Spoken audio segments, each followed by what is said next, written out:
You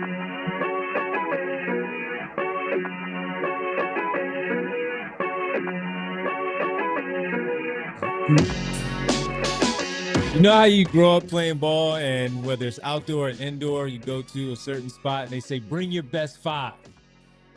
Well, the Sixers. We only got 3.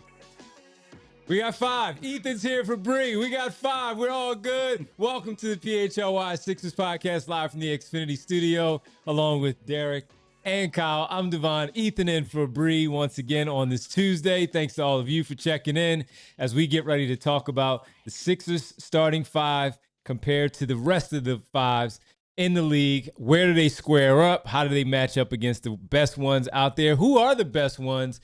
Who will have that crown at the end of the year, if there's actually a crown for you? Got the best starting 5 and not just the championship. We are presented by Rothman Orthopedics. Visit rothmanortho.com/PHLY to learn more. A little bit later, we will have a full strength segment presented by Rothman Orthopedics. I'd imagine this around a starting 5 and an Ace Hardware home services temperature check, which we haven't had in some time. So we got to do a temp check on something. It's nice what and cool will it be, here. everybody? You got long sleeves. Yeah, nice temperature in here. It's all good. So hang out with us, y'all, for this hour.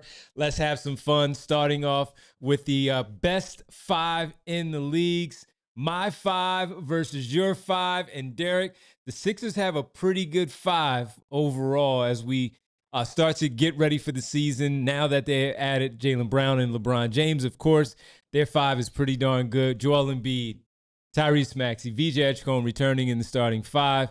And then you have Jaylen Brown and LeBron James as we start to take a look at some of these 5s and who the best 5s are out there. And you don't have a problem with that starting 5, do you? Does Dean Wade have to No, I'm gonna go with that starting 5. You're going to go with that starting 5? All right, that's pretty darn good. And right away, Reardon says, yes, they do. They have the best starting 5 in the league. But there are a lot of teams that are, vying for that title, if you will, as the season will get underway. So let's take a look at the Sixers starting 5, just so everybody can once again get a good look of what it is. Nice seeing all those names. It is, man. And this is not one of those 2K drafts that we're having or off-season best drafts that we're having here on the show. This is actually their starting 5. Maxey Edgecombe, Jaylen Brown, LeBron James, and Embiid. Pretty darn good, Derek. Before we start to get into the other ones, this one, as Kyle said, that looks pretty good. It looks very good, yes. And look, if you're going to tell me that is the most talented starting 5 in the league, I can certainly buy that. Now you've got some players who are on different parts of their career path. LeBron's 41 going on 42. Joel moves like he's 41 going on 42. You don't know exactly how much he's going to be available. And quite frankly, you don't know how much of that athleticism he can get back now that he is slim bead, as you guys mentioned last week, and he's certainly looking good, but we'll see how that translates to the court. But in terms of just raw talent, and probably in terms of offensive ceiling, that is as good as any starting 5 in the league. Like, you certainly have to put that up there with the best of the best of the best, which I'm sure the other contenders we'll get into.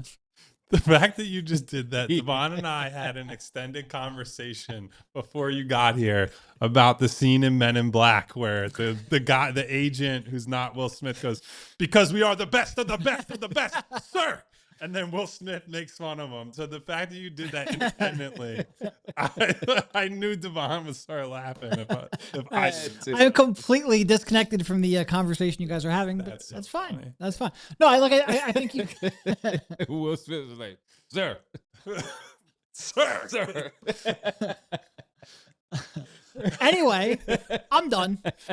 We had a whole, I'm not kidding you. We sat here for 15 minutes. We're talking about how different would the Matrix have been if Will Smith didn't turn it down. That scene was so fun. It was like we went in all kinds of different directions. Anyway, it was good.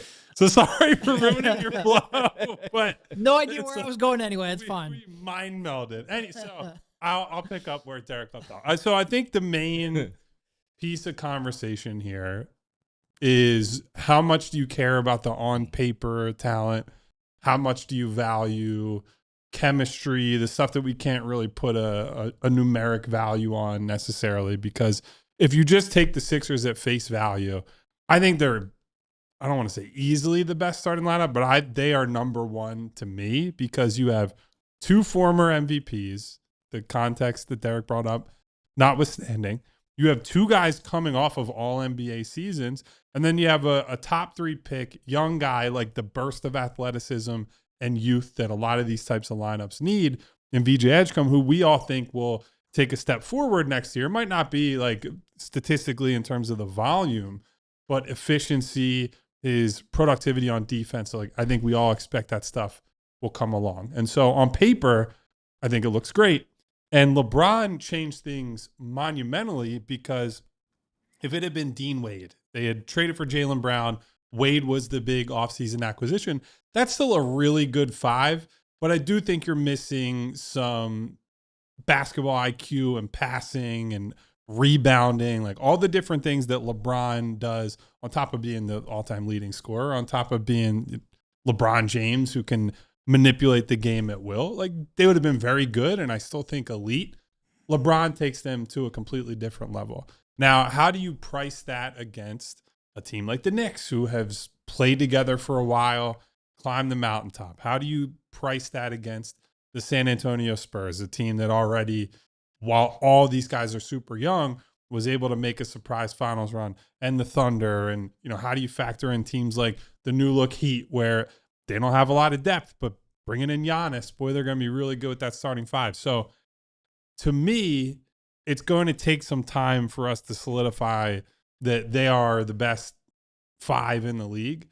But I think if you're just saying the potential and the on paper and the talent and the skills and the way everything overlaps, I think they have a very clear case for number 1 right now, before they've even taken the floor together. And boy, if you would have told me that the Sixers going into this season would have a group that could be the best starting 5 in the league, I would not have believed that in mid-June or early June, before all this took place. And that shows you how far we've come in just a few short months here. Before we get to those teams that you talked about and look at some of the other starting 5s, look at some of the rosters that will vie for this title before the season gets underway. We haven't had Ethan in a lot since all of this stuff went down, and we did reference him on the show around LeBron James time, because Ethan was saying how, I just have a feeling that LeBron's going to sign with the Sixers. He kept saying it, and then it happened. So, Ethan, because of that, and you join us here yesterday, today, and on Friday in Fabry, how do you look at this starting 5 right now as we step into August at the moment, and we haven't seen anything yet? We will have a producer Ethan victory tour. Absolutely, because we all doubted it. And he kept saying they're going to do it. It just felt too apparent to me when you look around the landscape of where everything stood at the time for him to make decisions. It was very apparent early on that it was not money related for him. And I figured, where else are you really going to win a championship to solidify the end of your legacy other than Philadelphia? I mean, you can make a case for Cleveland going back for your 3rd tour, potentially winning again. I mean, that was certainly the only other realistic option I saw. And I thought, stay away from the West as much as possible. I mean, it's certainly a challenge. I understand, the competitiveness of a, 20-plus year professional athlete. I can understand wanting to climb that mountain, but it seemed very hard. Golden State certainly didn't seem like a legitimate playoff option, but, Minnesota, that could have worked, and, maybe it would have worked out that way. But to me, just based on the talent and as it came out later on that the Jaylen Brown trade made a big difference, just seemed all too obvious for me. I think where the starting 5 stands for me is, I mean, they talked about LeBron James playing point guard. You go back to 2021 or 2020, one of those years where he was the starting point guard, quote unquote. I think it just opens up so many options to a lot of the problems that I think you saw last season to just, almost fade away. Right. Which game was it where they lost based on like the 2 minutes that Tyrese Maxey didn't play on the floor? Like you completely lift a huge weight off of. The answer is probably many of them. There was one specifically where he played like 46 minutes and they were like -8. Yes, it was one specific game. It was one of the Knicks games where they literally lost for like the 2 minutes he didn't play on the floor. And I think just stuff like that and not being so reliant on Joel Embiid and bringing in a much durable player in Jaylen Brown. I think just a lot of the issues that have plagued this team for years are just out of the question. And for me, that just, it's so exciting to see that and so relieving that I mean, you can look across the landscape in league history that trades like that just propel franchises to totally different levels. And it's so exciting, honestly.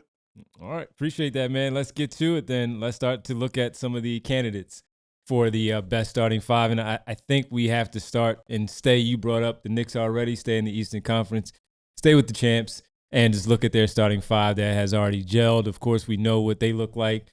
We know what they have done. They won a championship this past season. So with their group, Jalen Brunson, Josh Hart, Mikal Bridges, OG Anunoby, and Karl Anthony Towns, they have a pretty darn good starting five. Everyone knows their role on that team, and Kyle, was something that you just brought up of the gelling and taking the time to really understand one another and how to play off of each other. Mm-hmm. They went through a stretch even playing a year ago where they were together, losing in the Eastern Conference Finals, but they went through a stretch this past season where it didn't seem like they knew how to play off of one another. And Towns was more involved offensively. Things had to be shifted and adjusted overall. And then when they fixed it, they even had the problems in the playoffs. When we were watching the Hawks series from Chickies and Pete's for the NFL draft, and Derek and I were sitting there saying, what is going on? This team's getting blown out. This is another blowout-looking game.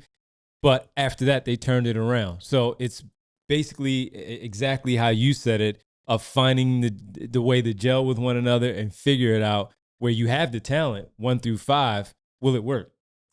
So the Knicks, one of their big advantages is, one, they have the undisputed guy on offense that end of games, any kind of like we need to get a bucket situations, they're giving the ball or they're trying to get the ball to Jalen Brunson, and you're going to feel pretty confident about him in that spot.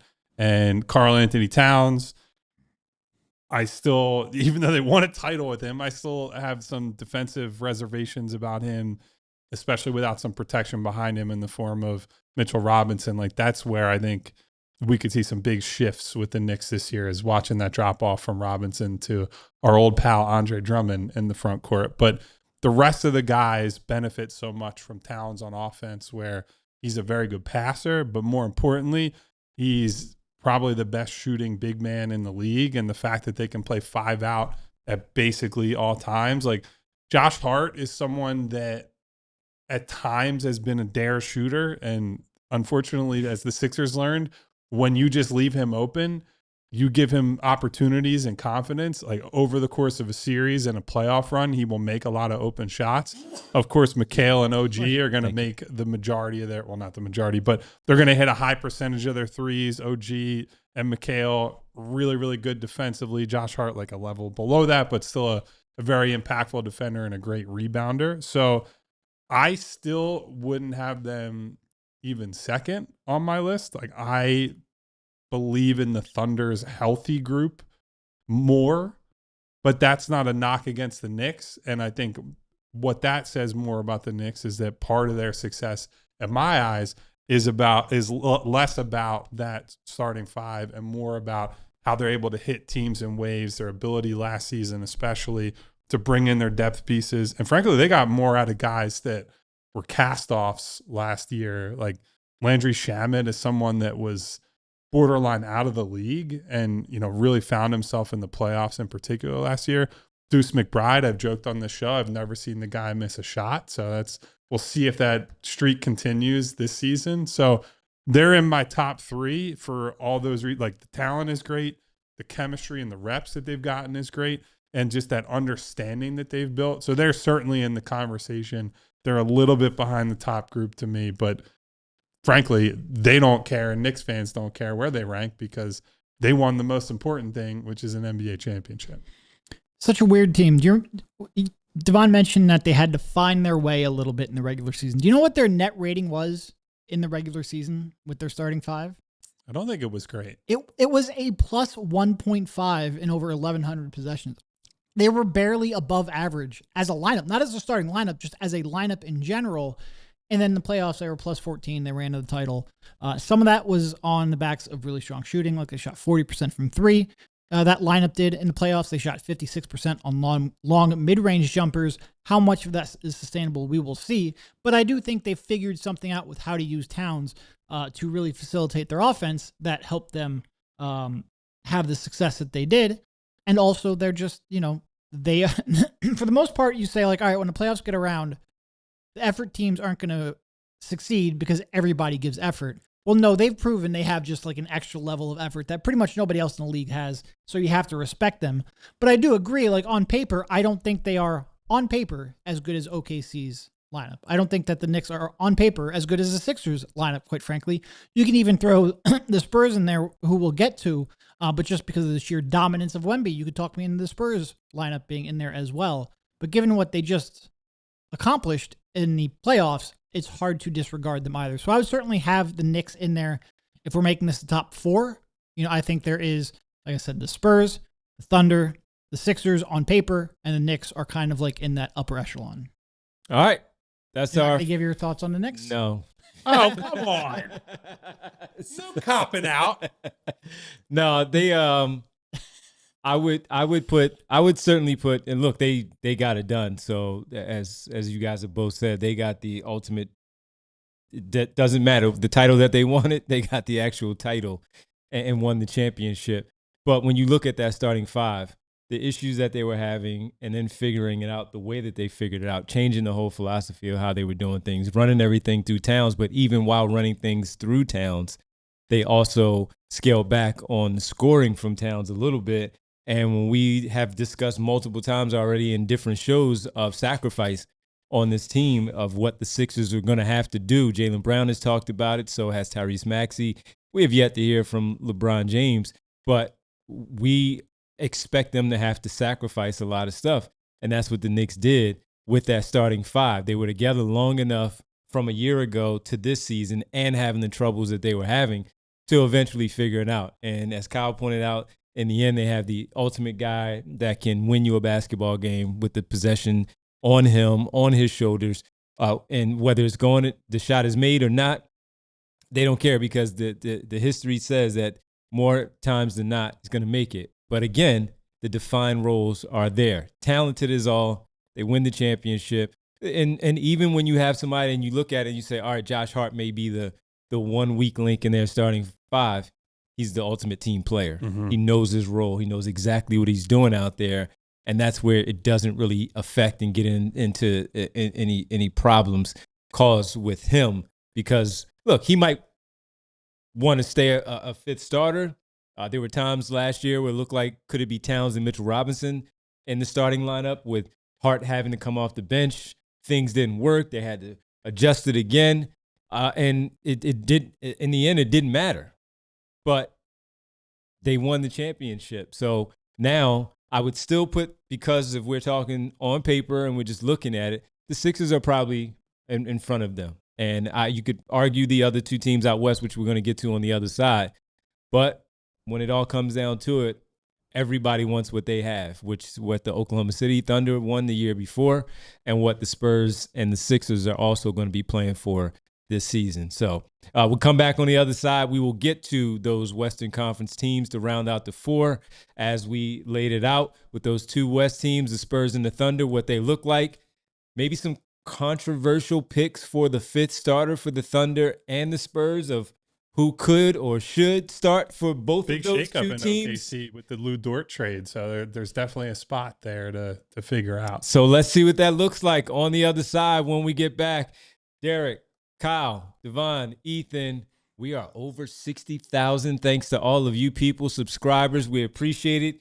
Keep bumping those numbers, though, everybody, because we have a big basketball season ahead of us as we're talking about arguably the best starting 5 in the NBA. Hit the like button, like and subscribe. Keep those numbers going up. Spread the word because we're going to be here all season long to talk about maybe the best starting 5, maybe getting past the 2nd round, and maybe playing for a championship. All of it right here on the PHLY Sixers podcast.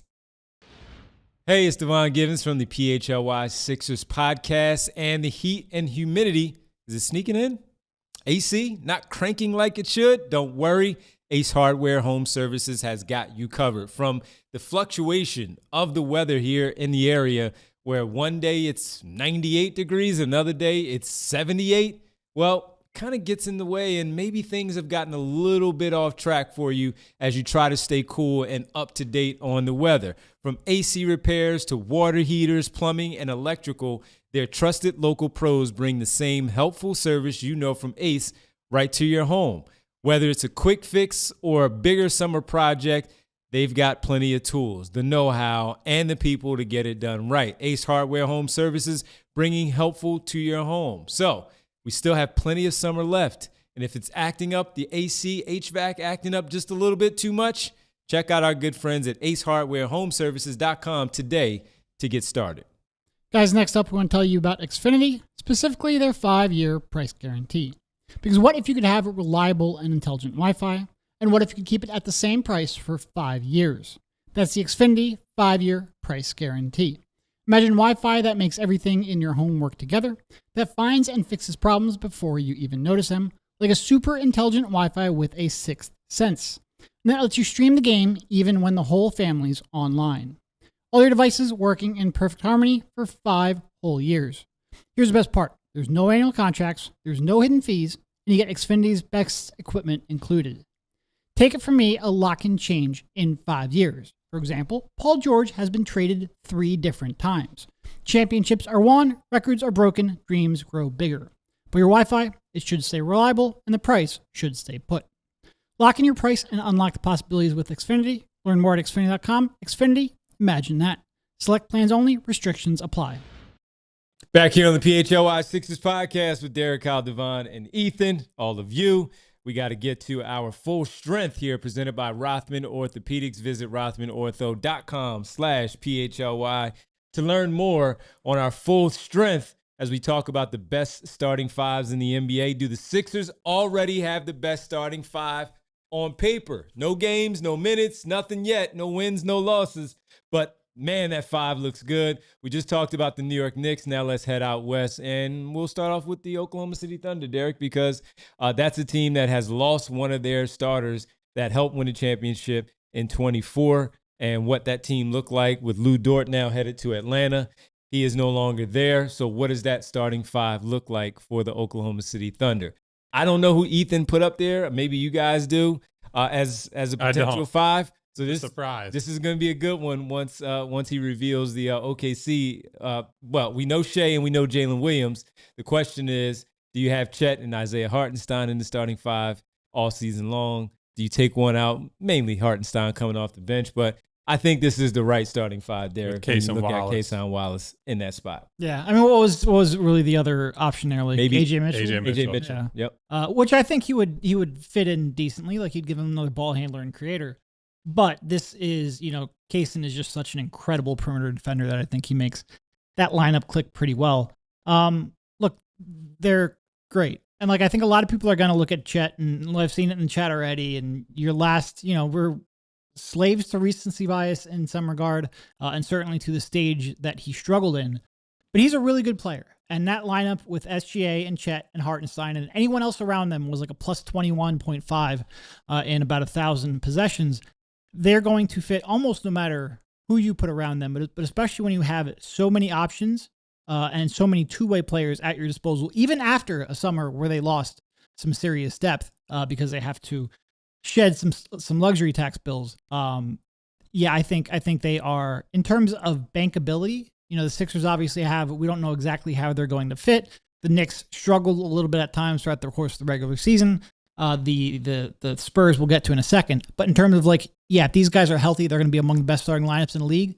This is a no doubt about it. Yeah, so I think another reason Wallace is likely to start is that he's heading into the final year of his deal. They have not come to terms on an extension, and there have been some quotes from him about, obviously he's focused on the Thunder, but he's focused more on himself and getting better. And when you start to hear stuff like that and a contract hasn't been ironed out, I think internally they probably want to make sure that they keep Wallace in the boat, so to speak. So I think putting him in that starting spot where it is a little bit more of a like-for-like replacement for Dort, where he's bigger. Dort was built like a linebacker and frankly often plays like one. Yeah. But Wallace is able to step into that defense-first role, play more as like an off-ball cutter, floor spacer type of deal. And then AJ Mitchell is like a natural sixth man. Obviously, if you want to juice up the offense, I think on some nights you can start him, and depending on whether guys are healthy or not. I think people have probably, definitely with Chet, but also with the Thunder in general, overreacted to a series where they weren't healthy for basically the entire series, and they still went 7 against San Antonio. And frankly, if they had been able to just make shots outside of Shea in Game 7, they probably go to the finals.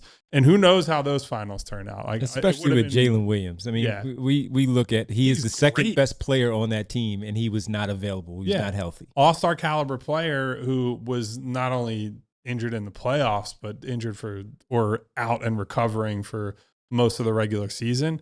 And I think they probably come back with a little bit of vengeance on their minds, certainly for San Antonio, but also just like, hey, we came off a title and maybe it was a little bit closer than it should have been given what people thought about us versus Indiana.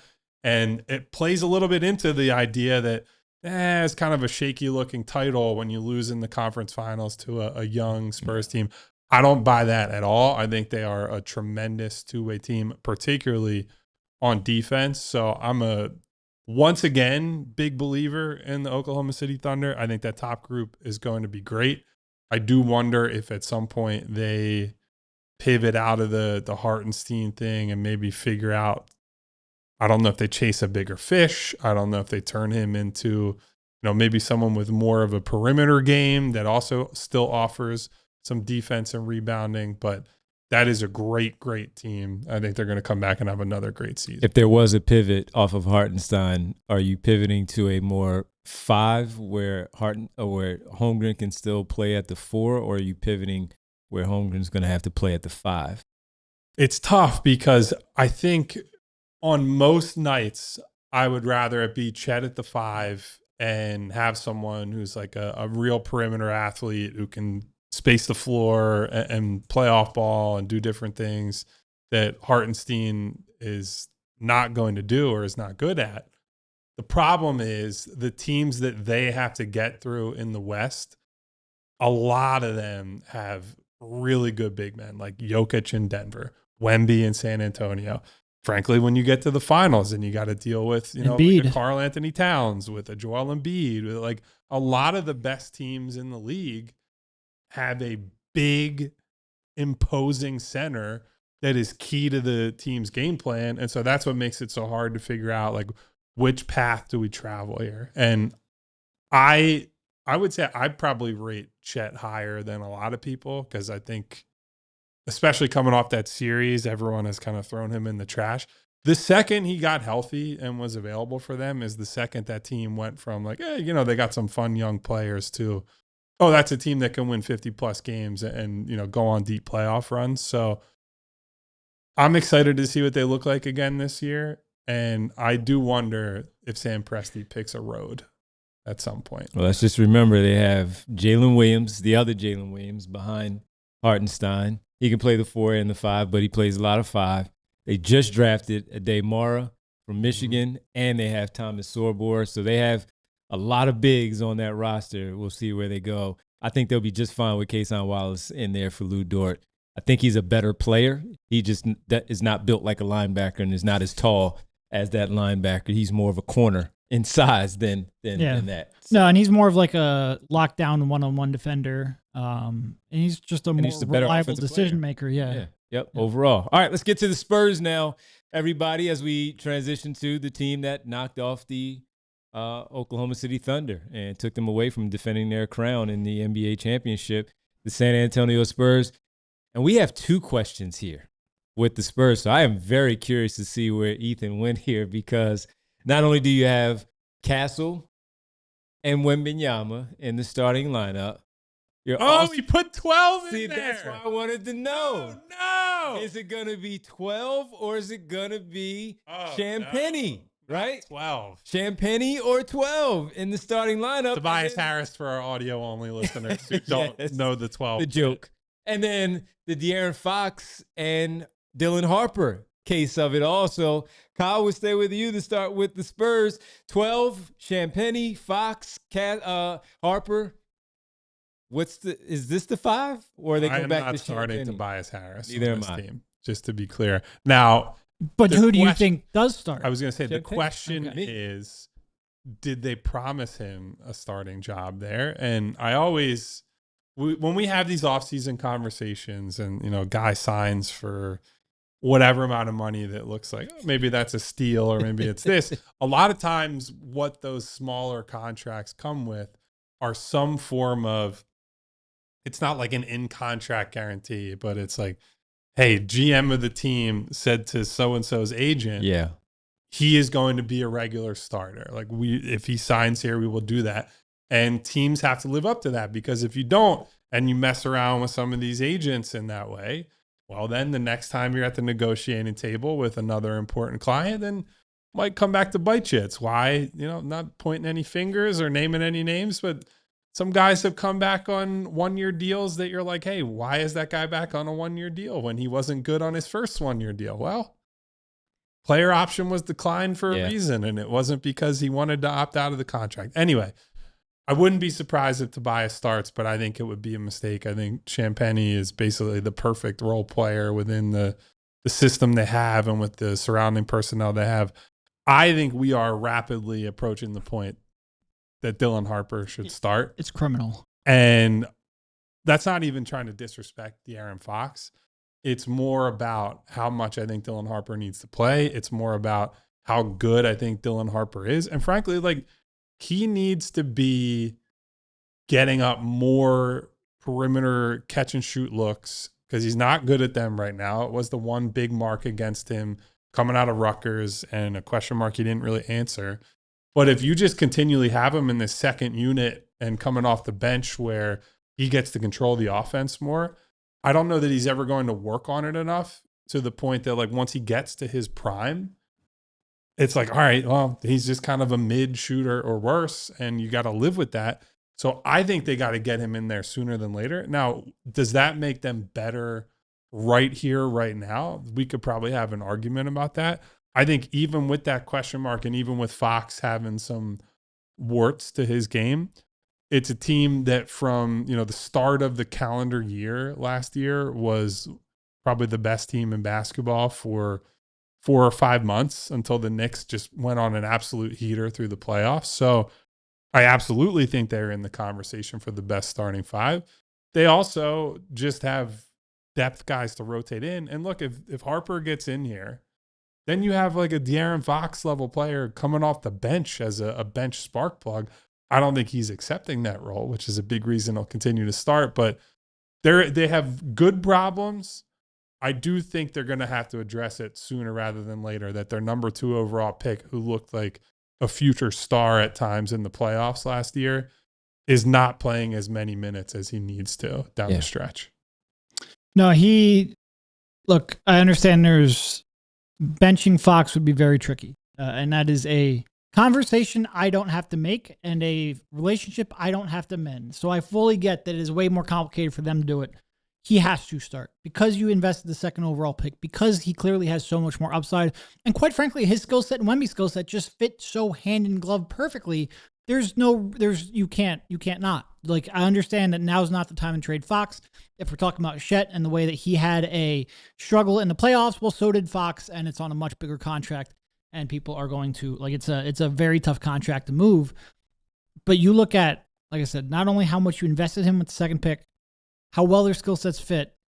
He was any lineup with Wemby and Harper was a plus 27 in over 1,100 minutes. Crazy. One of the best and most effective 2-man pairings of any high-minute group in the NBA last year. Look, is it a great problem to have him as a 6-man off the bench? Yes, but I fully believe that the starting lineup that they're going to put out there game 1 is not going to be their best lineup. And that's like, they're going to have to rectify that. Not only because I think there's a chance, look, Harris might start, but Champagne signed pretty much a same value, like, per year contract that Harris did, 12.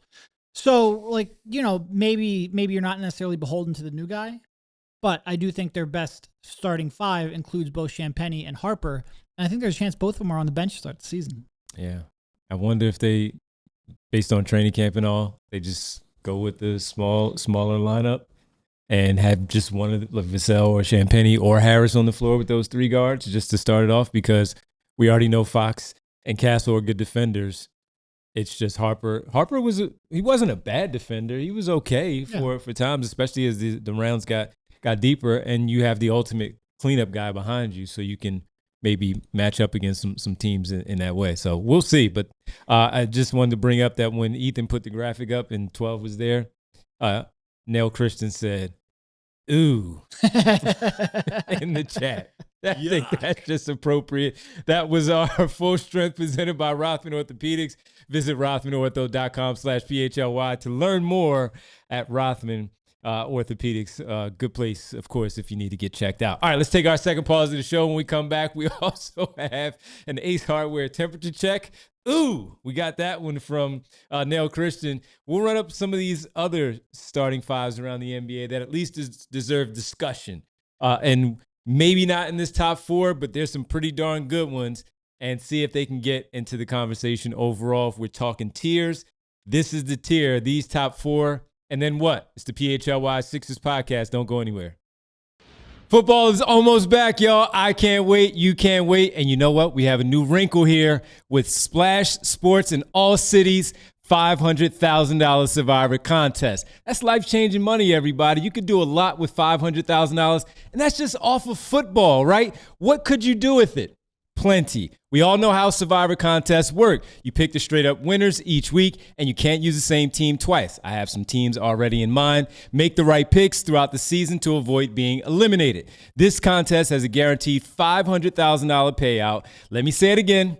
Guaranteed $500,000 payout. Sign up today so you're ready for week 1. Just go to allphly.com/survivor.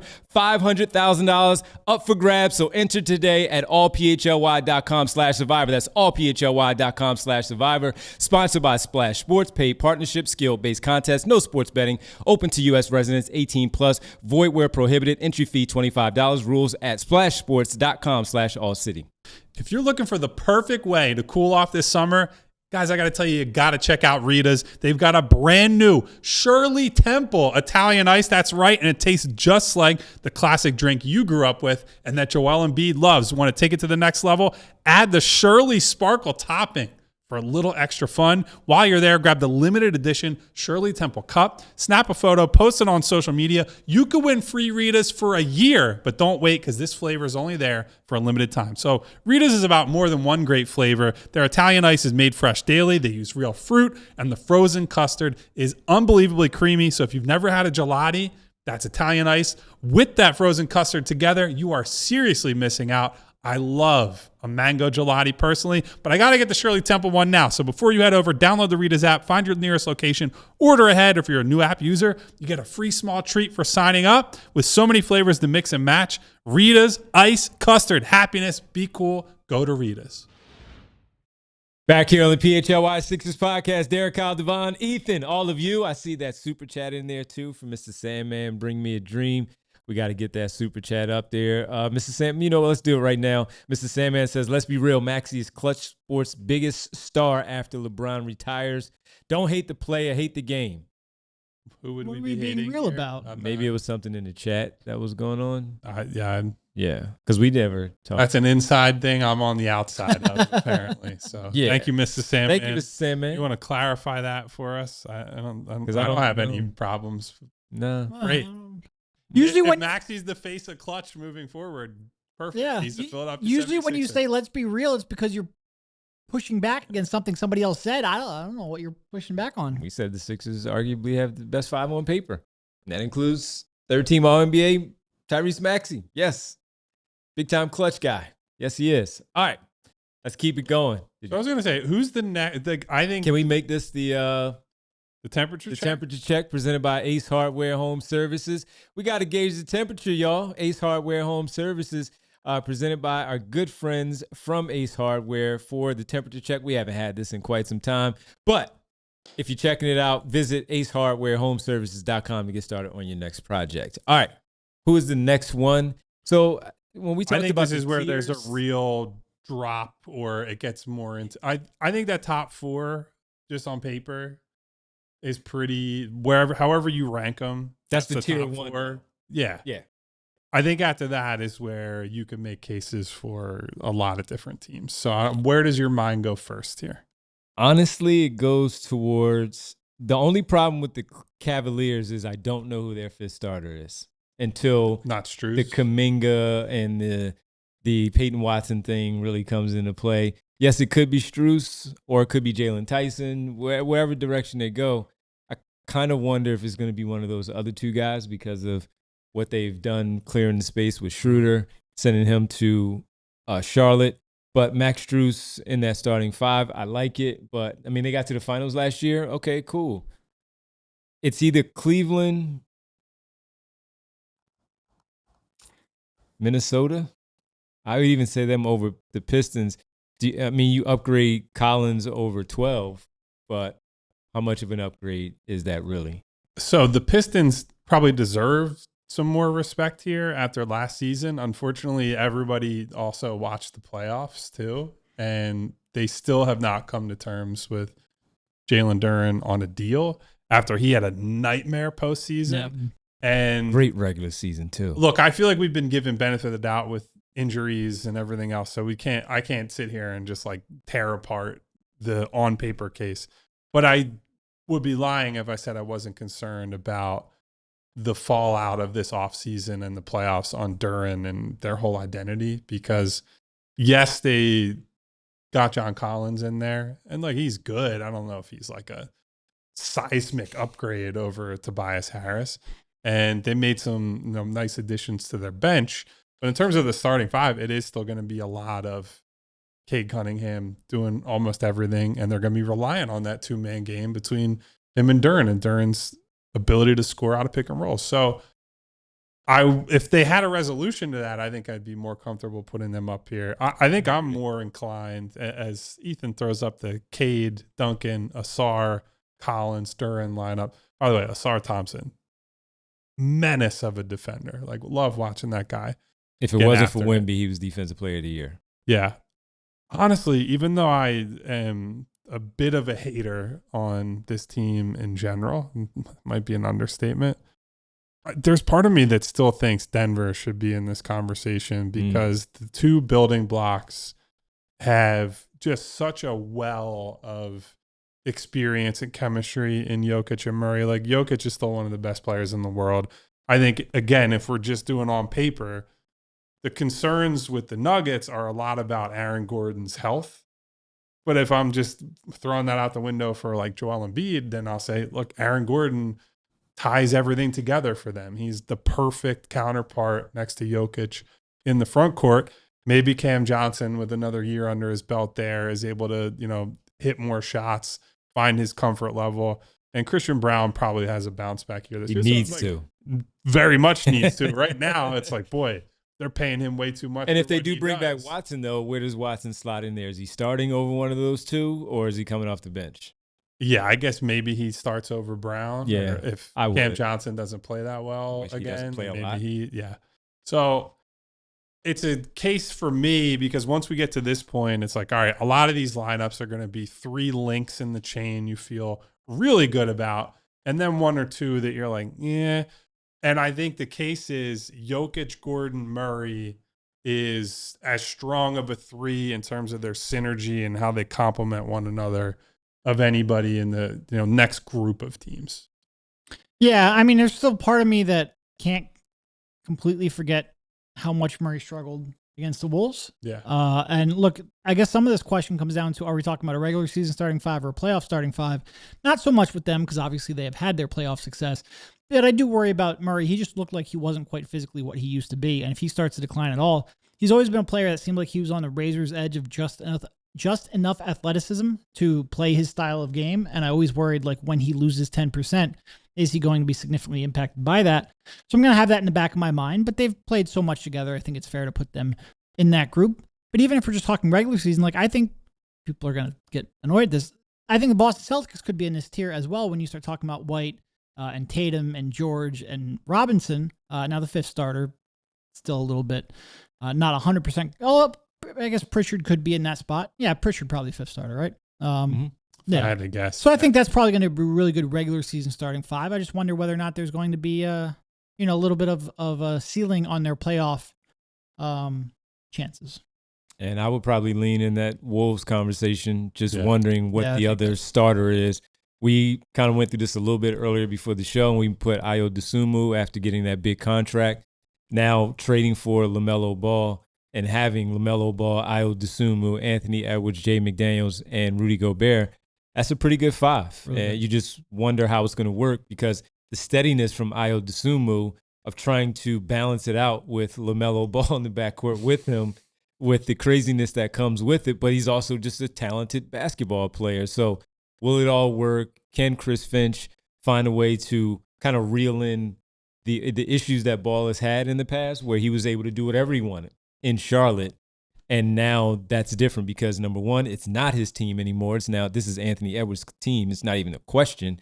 And then you're in the backcourt with a guy who just got paid as well, and Ayo Dosunmu, who is a two-way player that helped dramatically when they were trying to figure out their guard issues. Dante DiVincenzo tears his Achilles. Mike Conley was older, and you didn't know where to go. They make that trade, and they hit a home run, and you just rewarded the guy with the big contract. So I believe that they're also in the conversation 100%. with the Celtics and the Nuggets as you bring those up with the Pistons as well. So that's a pretty good 5 that they have going, even after trading Randall. Yeah, I think this is a pretty big group after that top 4. Like, you could talk me into Houston is a great example, right? Because I think they really missed Fred VanVleet last year. He got hurt right before the season, and we talked about it in our season preview. Like, that is a huge, huge injury for them. Not because they don't have options. Like, Reed Shepherd played better last year, and their offense was way better with him on the floor.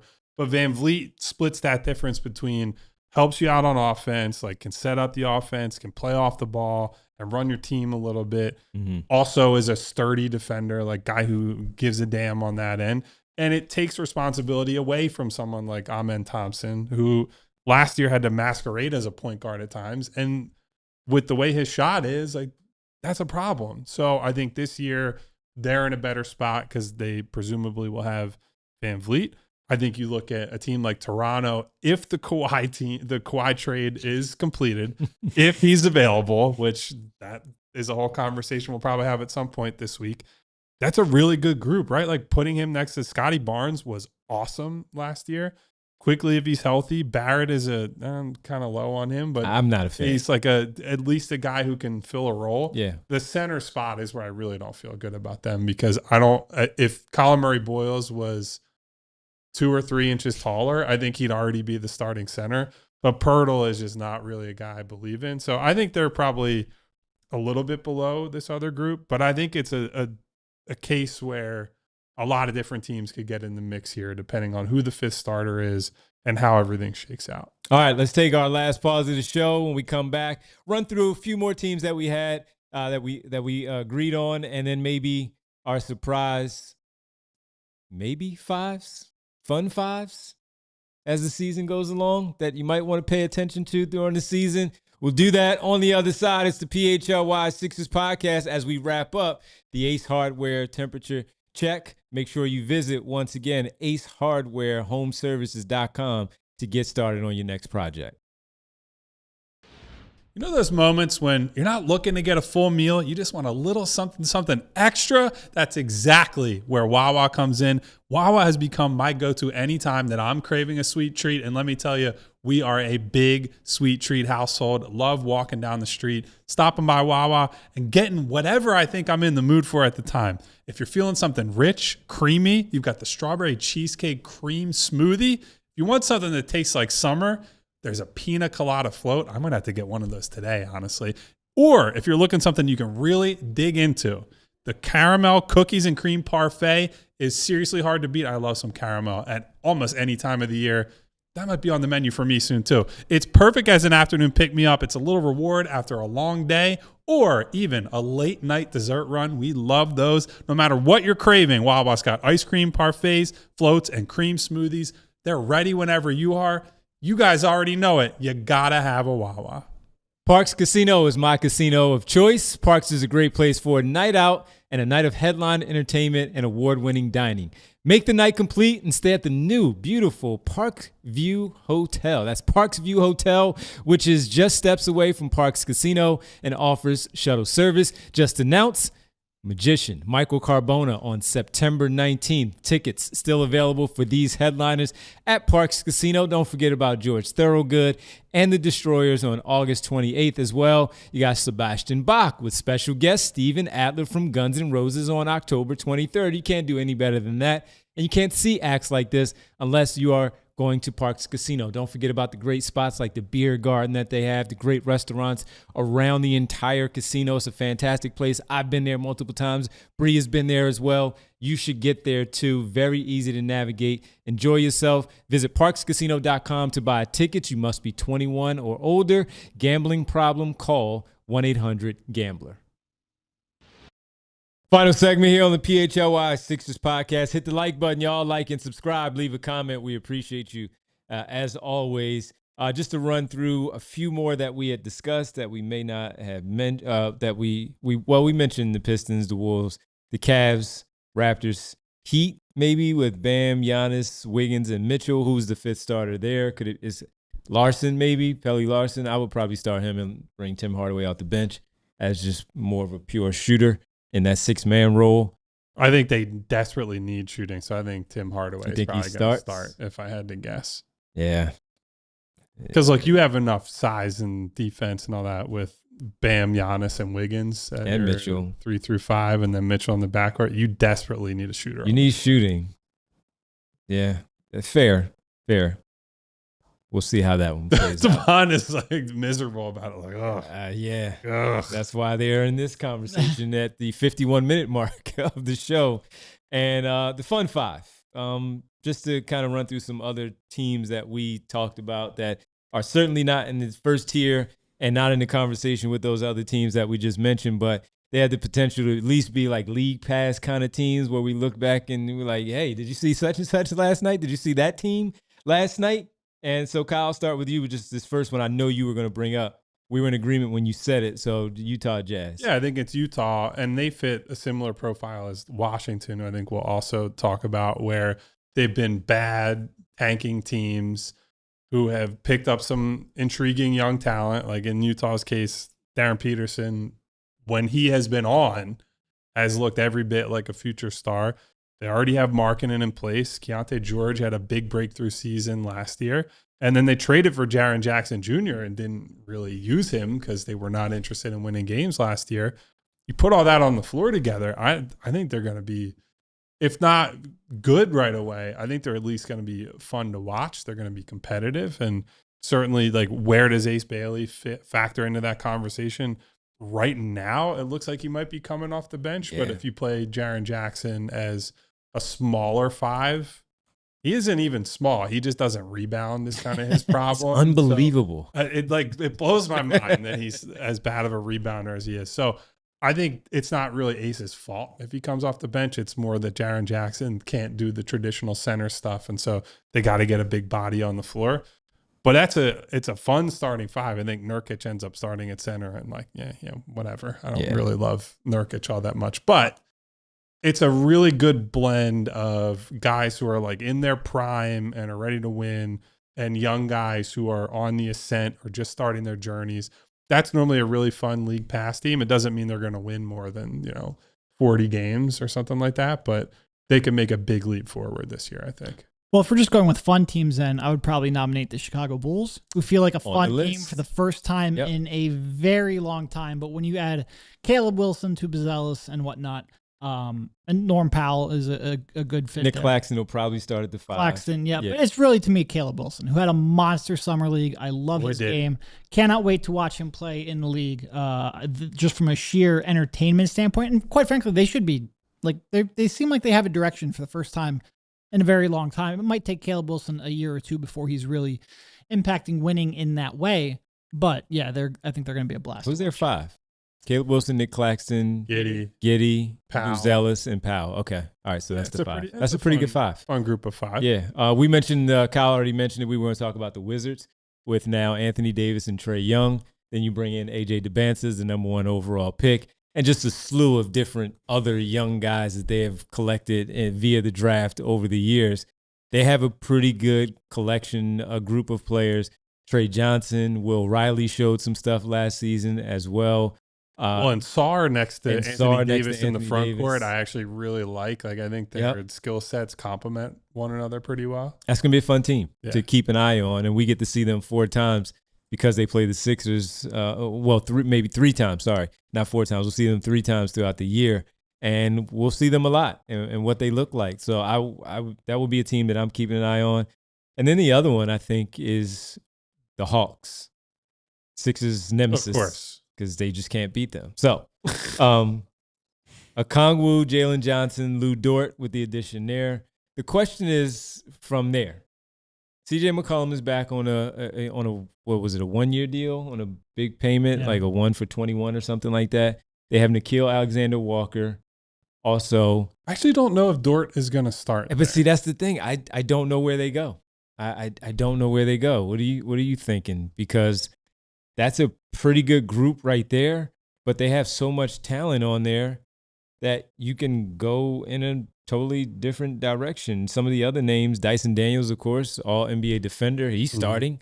Yeah. So where do you go? And if you were to bench Daniels, for example, like then that complicates the path for Kingston Fleming. So they just took with the 8th overall pick to get minutes off the bench. So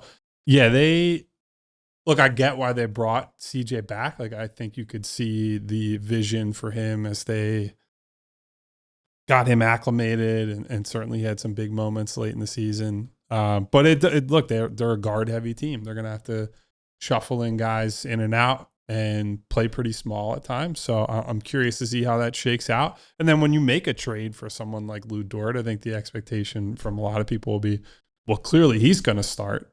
Because I also think he is not if you bring him in off the bench, he's not like a self-creator, self-starter that can go get his own, right? He needs the surrounding infrastructure and guys to create shots and opportunities for him so that he can then just focus on the defensive stuff.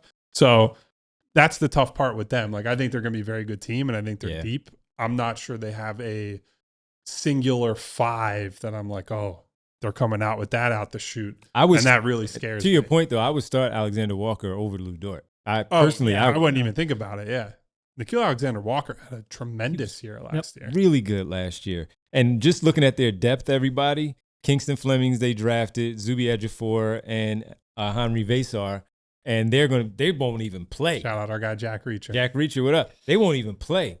Then they traded for Aaron Wiggins, too, from the Oklahoma City Thunder.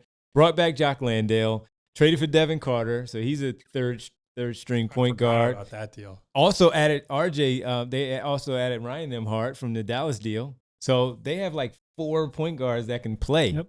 And we'll see where it all goes. But some of our regular viewers and listeners are sick because we have people in here. Sixers need a true point guard. And meanwhile, the Hawks are just like brimming with those guys. Got a bunch of those guys. How about you have a true point guard? He's called LeBron James. You'll be okay. I'm not too worried about that at this point. One more team I wanted to throw at you guys before we get ready to say goodbye to everybody, and we want to make sure that we also talk about. Just briefly, last time we talked about the Lakers, it was that they were being sold. And then all this other chaos just started happening. We're going into overtime, everybody. Head on over to allphly.com for the remainder of the show. Thank you on the television side. We'll see you tomorrow at 3 p.m. here on the PHLY Sixers podcast. The one team I was going to throw at you with the LaMelo Ball now trade is the Hornets. Is it still fun? I think they're like, look. He made it fun. All the things. Here's what I would say. I think there's been a lot of talk about, they're going to have to rein LaMelo Ball in and blah, blah, blah. That guy generates offense. Like when he's on the floor, he makes a big difference for your offense. And they might be better off not having him as like the fulcrum of the team in Charlotte over the long term. In the short term, they got a lot of stuff to figure out because they do not have the just dump the ball to LaMelo and let him figure everything out. So I like a lot of guys on their team. In terms of a starting lineup, though, it's like, Kobe White and Khan, Brandon Miller, Diabate at center. You're probably starting Nas Reed, right? Like the idea is he's not coming off the bench. No. Like I like those guys all as individual players. I don't know how fearful I am of them in a basketball game. Well, and even they might end up being good, but they're certainly less watchable. Like there's not the excitement that you had. Not the fun watching them. Yeah, absolutely. Yeah. And there's still a lot of questions. Like I truthfully don't know, like probably 2 of their starting spots is still somewhat up in the air. So you figure Diabate or Steinbach maybe? I think day 1 Diabate probably. Yeah. I think the hope would be eventually Steinbach, but they have to figure out what position he is going to play first. Here's another one, and you brought up the Lakers, which they're in there. The Dallas Mavericks should be a lot of fun to watch this year. Kyrie comes back, Max Christie really solid, Cooper Flag, obviously the headline attraction there, and then what do they do in the front court is one of my questions. Like Perez, they took high. PJ, I think, is going to be back, and maybe they make Perez fight for that starting job. Lively back from injury, potentially. They paid Marshall. They gave him an extension. Mm-hmm. So I don't know what they do. But I think that's going to be a fun team to though. Watch for sure. Kyrie will help a lot because it takes some offensive responsibility off of Coop, and he can play off the ball. He can focus more on some two-way stuff this year. I think they have potential. Maybe not. I don't know if I would say they'll make the playoffs, but certainly they'll be a more competitive team. Play-in conversation. Yeah. We're now mostly at these are the young players I like watching stage of the show. Yeah, but Kyrie does make a huge difference for them. Like that last year where Coop was having to play point guard for, a huge chunk of the year. Maybe that helped accelerate his development. It did make them less watchable at times. He had a lot of 6-7 assist kind of nights with 5 boards to go along with the points that he puts up there.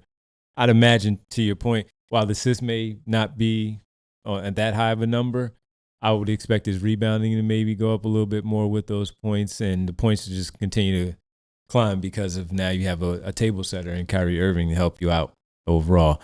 All right, we only had we had 2 news and notes, and it's kind of like the Lakers piece of it, but just a fun one that with football starting. And make sure you check out the PHLY Eagles podcast the rest of the week if you haven't already checked them out this week, because they are headed to New England for the joint practice, everybody. So you want to make sure that you tune in. A.J. Brown, y'all. Yes. Will he and Jalen Hurts dap it up? No. So make sure you tune into the PHLY Eagles podcast to learn what's going on up there in New England for this joint practice. Did you see this, though? The Jalen Hurts cam, the GoPro cam from the helmet as he's getting ready to drop back into a play and make a decision on where he's going with the football. It was just a cool little wrinkle that they brought into it where you could see. We all talk about, why didn't you hit that? He was wide open. Can you do what he just did? I don't know. I'll answer it for myself. No. Exactly. I cannot do that either. No. Derek, did you see this? Yeah. Yeah, it's pretty cool, right? It is. It's a good use of cams, too. I like it. Yeah. Thought you'd like that. Oh. Yeah. It's pretty good, though. We'll see if GoPro still exists in the air, but... Yeah. Good job by them. All right, let's get to this quickly with the Lakers, because, Kyle, the story is they were being sold pretty fast. What is going on here? Why did this happen so fast? And then you hear all these different stories of the 5 brothers or the Bus brothers. They have voted to agree to the sale. Then Jeannie Buss, who is the majority of she's the one who's supposed to be able to speak. Father left all of most of the responsibility to her, and now her and her lawyer have gone against what the brothers have done. This whole thing is just a mess, and it starts with the fact that this came out of nowhere, that they were sold just like a year later. Yeah. Out of nowhere. So I think the thing that is becoming clearer by the day, because Mark Walter owns pieces of other teams as well, most notably the Dodgers, but he's a significant investor in Chelsea, the English Premier League team. And there are reports out there that him and Todd Bowley, the other American owner, are exploring the sale of Chelsea, which is another huge and hugely valuable franchise in another league. So it seems clear that the Mark Walter situation is not good. What's the under probe for? I forget exactly what it is. It's like loan fraud in some way. Yeah, I don't have the capacity to get into all that one here. My read of it with the Bus family situation, it certainly seems like, one, they see this valuation and are like, well, whatever, we don't have control because Jeannie iced us out a while back. So we might as well strike while the iron's hot and get in on this valuation. Number two, I think there's definitely an element of vindictiveness. Like, Jeannie iced us out. Like, this is all our team is how they view it. Our dad owned it and it was supposed to be family run business, all that. And it seems like they decided, you know what? If you're not going to let us actually do anything, I'll just take the cold hard cash. How about that? So Jeannie and her representation, we'll say, have pushed back against the idea that they can actually sell or vote to sell and that she has to give her blessing essentially. But, you know, a lot of weird owners out there. I'll put it that way. I just love the fact that like all the NBA news this week is like, oh, the Lakers are sold. No, they're not. Oh, the quiet investigation over. No, it's not. Like, nobody can actually like come to a conclusion on what actually is going on. And look, if the Lakers given us a lot of angst, not necessarily our generation, although a little bit in 2001, but certainly throughout the years, they've been a rival. If I can just watch a little bit of a car crash as you try to sell your franchise, I will enjoy it. I'm having a great week. The Lakers don't have to be a rival to hate them. Like they're the Lakers. They basically have been the equivalent of what I think of as like the Yankees in baseball, where all the bandwagon fans rooted for the Lakers when I was growing up, and those people have now jumped to the Golden State Warriors to some extent. We'll see how that changes over time. But yeah, the Kawhi thing I would love to talk about with you guys at some point, but there's just like, I would rather there just be a verdict and a ruling and we can talk about that rather than the back and forth of, well, ESPN's reporting this and then the NBA is putting out a statement and we have to get into the weeds on, does it look guilty versus can they prove it and win an arbitration case? Like, all this stuff is stupid on just levels I cannot fathom. Can we just talk basketball? Yeah. Now, I will say the thing that I don't personally understand is there's an undercurrent of people who like cover the league or are invested in the league, not fans, who are like, whatever, what's the big deal that the Clippers did this? It's like, I don't know, man. Like, if people are, even if you believe that lots of teams are doing this with lots of stars, you got fucking caught. Like, this looks pretty obvious to me. And if people who get caught breaking the rules are not going to get punished, like, what's to say that you can't just do whatever, whenever, however you want? And then, like, to me, that part of the appeal of following sports versus, or let's say basketball, because there are other sports like boxing, for example, incredibly corrupt. I love the sport of boxing, but it's hard to take it seriously when I can watch a fight and then it's like, actually that guy who clearly won didn't win. You don't want to get to a place as a league where people see something that looks very clear to them and you're saying, no, actually, don't look at that. That's not happening. What you see in front of your face isn't real. And that's what bothers me about who cares about the Kawhi thing? Like, I care a little bit. Yeah. I don't need Kawhi to be like, walk through the streets like Cersei Lannister with the shame bell, but that hasn't happened yet. You'll get to it though. I'll get there. I didn't get specific because of that. I don't need that, but there should be some form of punishment here. And the NBA has the ability to do that. They don't need exact hard evidence. It's in the CBA that it just needs to be inexplicable. This is pretty inexplicable. Anyway, I said we weren't going to talk when you're getting money from companies that don't do any advertising, like, it's pretty inexplicable. And I can't tell you how happy it makes that when you say Cersei Lannister, Devon knows who you're talking about. That just absolutely warms my heart. I know who it is. How did you get bullied into this, or was this a donation? It's part of the Big Brothers. Yeah. Okay. I need to know, because I've seen it before on social media where it happens. I just don't know why they're doing it. But for you, since you weren't here, I can't stand her. So I need to know. He used some strong language. I said a bad word, and I apologize for it because she is.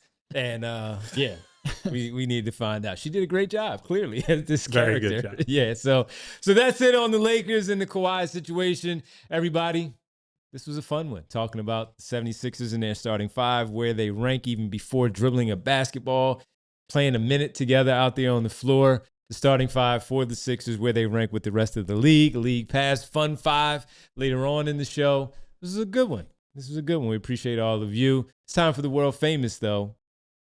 Roll call. Thank you, everybody, for being here today. To everybody. Getting some Tim Donahue shout-outs in the chat. Nothing's ever bad happening in the NBA. I think this also all shows that people are sick of Adam Silver being a little, we'll call it passive. It's just to your point, like if you don't start enforcing it, then every team with a multi-billionaire owner and a company that they can funnel money, like how trivial would it be for Michael Rubin to start paying star athletes under the table? Not that he's connected to the Sixers anymore, but if you start turning your nose at stuff like this and looking the other way, like you're just opening up, okay, it's fair game. This is just the world we live in. You can't do that. It's blowing my mind. Anyway, go ahead. I'm sorry. You're totally fine. That's what I said. Like I want to have actual discussion about it, but we'll wait until 2028 when Adam Silver finally makes a decision. Thank you, everybody, for being here today. If I don't get to your name, like I always say, it's not because I don't like you. It's just because a lot of you watch and it's hard to write down names while we're doing the show. So thank you to Mr. Sandman, who was our super chatter today. Bring me a dream. No, I don't know what he was implying with his super chat. Thank you to Mr. Sandman. Thank you also to Elaine Bruno, to Val, to my girl Nona, Bruno, what up? to Hedfa, to ladies. Mom's grandchildren, to Jazz. All the ladies. Hello to Green Eyed Bandit, Ken James, Nail Christian, Killer Cam. New deal, new me. New deal, new me. Big LeBron fan, I'm pretty sure. New deal. Right. Welcome. Wonder if they're an FDR fan. New deal. Good question. I don't know. Thank you to Farron. Thank you to Kel Noseball. Thank you to Martian Lynch. Martian. Say what? Say what? Thank you to SB Cole, James Zhao. Thank you to Miko Effin Suave. Go. Hoop Beast, Randy Rubart, Suave. JS, Michael Say, Reardon, The Question 1998. Question. Thank you to Axe Monkey. Axe Monkey. That funky monkey. That funky monkey. Thank you to the Mood Brass Swing monkey. Bella. That's a new one. Hello to Bella. Thank you Bella. for being here. Welcome. Thank you for saying hello and being a friend. Thank you to everybody Was that the who Golden was here Girls today. thing? Thank you for being a friend. Was that the Golden Is Girls? that Golden Girls? I think it is. Thank you for being a friend. Thank you. Hey, for Bella. being a friend. Yeah, good to see you in there. Yeah, Golden Girls team. All right. Thank you, everybody, for being here. Kyle, that was the best of the best of the best with honors roll call, sir. I really Sir. can't believe you dropped that after. No joke. It was at least a 10 to 15 minute conversation. I had several Wikipedia tabs up because I was like, where was the Matrix within? Because famously, Will Smith did Wild Wild West instead of the Matrix. Yeah. And I was like, well, maybe Will Smith hadn't done serious roles yet, because if he was like jokey Will Smith, the Matrix doesn't really work. And Keanu's incredulousness kind of, helps propel that, even though I'm not anti Keanu, but I'm not. I like Keanu. I'm a big I like him. I wouldn't say I'm like, oh, he's my favorite actor. But actually he made is it Enemy of the State? Enemy of the State in 1998 that released. So he had done at least one Also, pretty serious role. Gene Hackman was a Drexel graduate. Look at that.